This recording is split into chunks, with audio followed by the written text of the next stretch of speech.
to the League of Women Voters, Maine Citizens for Clean Elections, for all of the work that you do every day, holding all of us in Augusta accountable. You are amazing.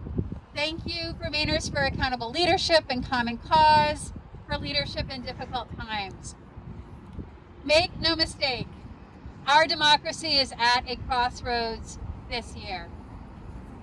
The stress and challenges that we experienced in the aftermath of the 2020 election are continuing across the country, and there are two distinct sides.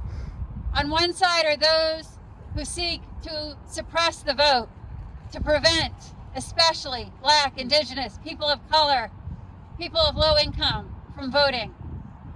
We saw in Georgia, and then Iowa, and then Montana, and then more recently Florida and Texas. We are seeing reductions in the right to vote. We are seeing elimination of same-day voter registration in Montana. We are seeing new draconian measures that will lengthen lines at the polls, that will prevent food and water from being distributed in Georgia, for example. So on one side, make no mistake, there are politicians who, rather than fulfill the will of the people, rather than support a system where the voters choose the politicians, those politicians would choose their voters if they could. And on the other side, there's so much good work happening. When I was a kid, I had a copy of the Bill of Rights on my bedroom wall.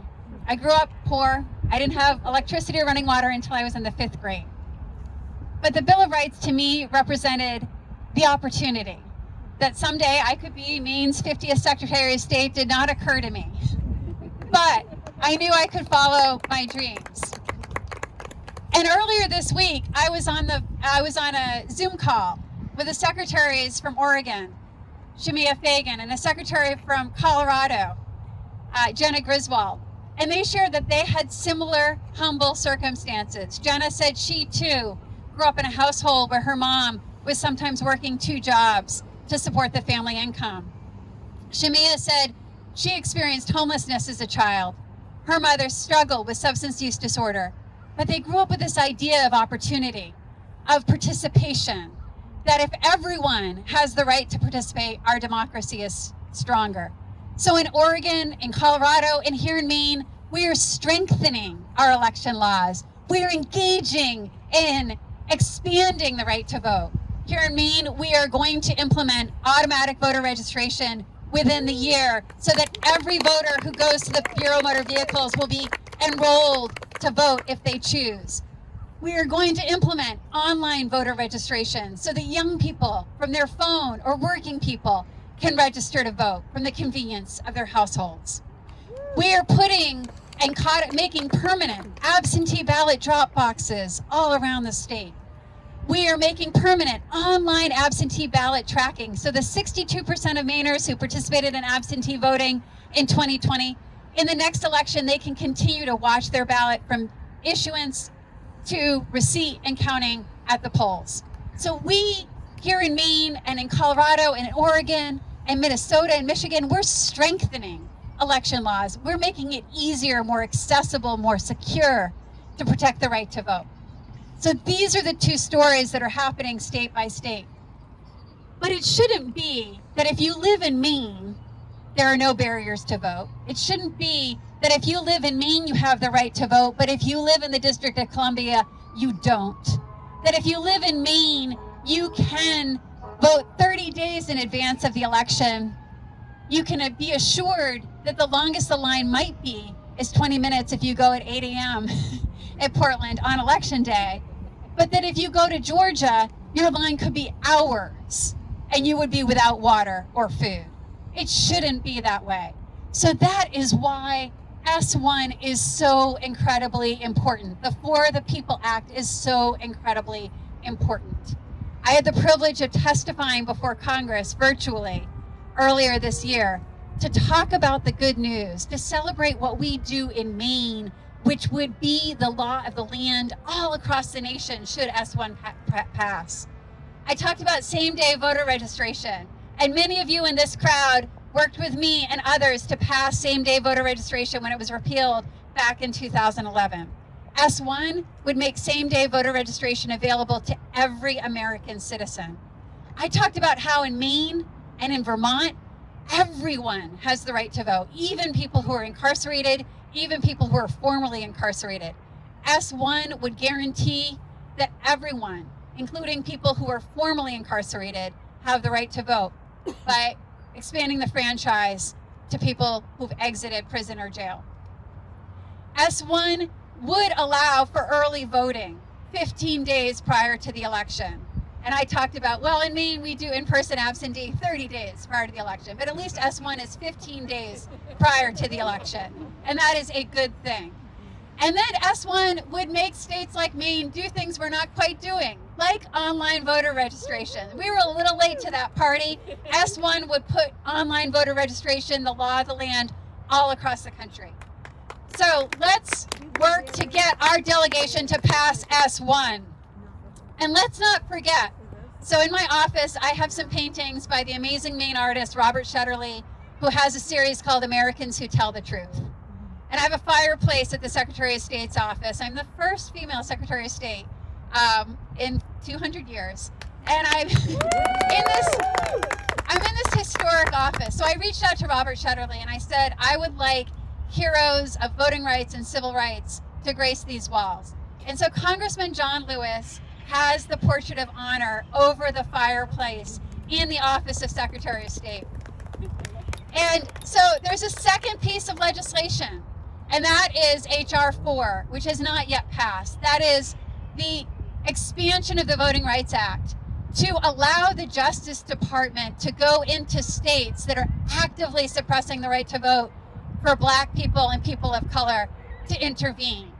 And earlier this week, I was on a call with the Department of Justice because not only are legislatures across the country in some states restricting the right to vote, but we are seeing the supporters of the former President Donald Trump going into states to try to continue to cast doubt on the results of the 2020.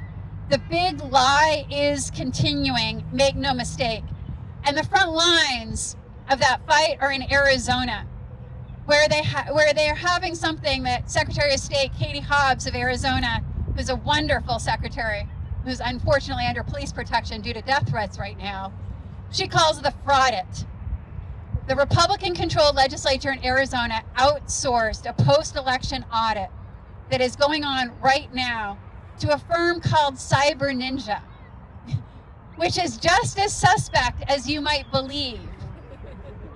Cyber Ninja now has control of the ballots just in Maricopa County, which by coincidence is a county with a lot of voters of color, a lot of Latino voters, a Democratic county. Cyber Ninja was not allowing traditional media or observers in to see what they were doing with those ballots. They also had access to the voting equipment. So the integrity, they were using blue and black pens to examine those ballots, so no one knows what they did to those ballots. They reported publicly that they were examining the ballots with UV light for watermarks, which don't exist on ballots. And that now they're also looking for bamboo because they allege, and this is so bizarre, that a certain number of ballots were imported from Asia to steal the election. And you might say, how can this be? This conspiracy theory, this bizarre, how can this be taking place? But this is an infection. It is something that is happening all across the country. You might remember, I had forgotten, but it was alleged that Trump supporters said that there was a boat from Korea that landed in Washington County here in Maine and to steal the election. Does anybody remember this news story? It was in fact a news story. So I'm here to say that this is a very serious threat to our democracy. We might giggle about the idea of examining ballots for bamboo or non-existent watermarks, but it is a very serious thing when the ballots and the equipment of one of the largest counties in a key swing state are suddenly taken by an outside entity. And that equipment can no longer be used in future elections. It's no longer secure.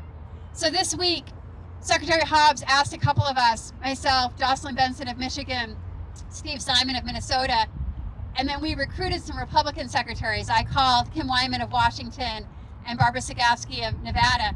And so we had a small group of us, 8 of us, had a conversation with the Department of Justice. And we said there needs to be federal action. There need to be consequences. There needs to be accountability.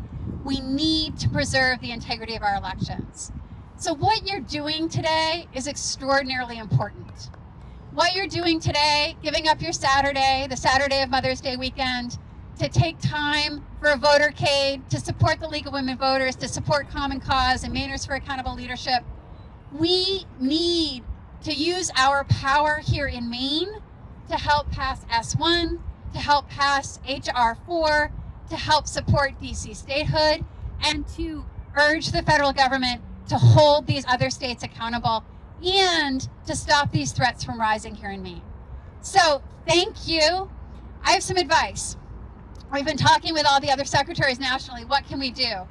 And we've done some messaging. We've done some research on how to persuade the middle voters, how to get them engaged, how to get moderates, how to get our communities to start having a broader conversation about the right to vote in our Constitution. And one of the things that we need to do is celebrate the win.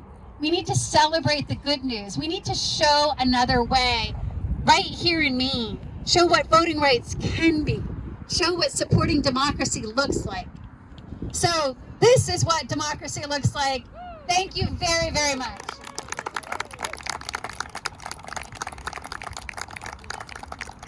Thank you, Shenna.